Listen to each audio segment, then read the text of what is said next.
इस खबर को बनाने में जितनी हैरानी हमें हो रही है, उससे कहीं ज्यादा हैरानी आपको ये देखकर होगी। इस चमचमाते घर को आप देख रहे हैं, जानते हैं इसका मालिक कौन है? नवाजुद्दीन सिद्दीकी। आपने बिल्कुल सही सुना, इस शानदार बंगले को नवाजुद्दीन सिद्दीकी ने बनवाया है, और वो भी भारत के सबसे महंगे शहर मुंबई में।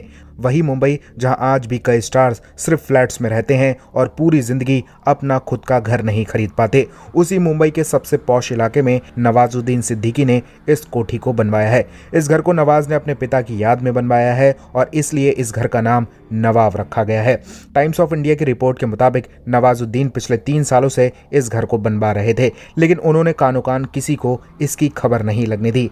आप समझ ही सकते हैं कि मुंबई में इस घर की कीमत कितनी होगी। फिलहाल तो इस बात का अभी सिर्फ अंदाजा ही लगाया जा सकता है, लेकिन मुंबई में जिस तरह से जमीन के दाम हैं, उस हिसाब से जमीन को खरीदकर घर बनवाने में कम से कम 250 करोड़ रुपए खर्च हुए होंगे।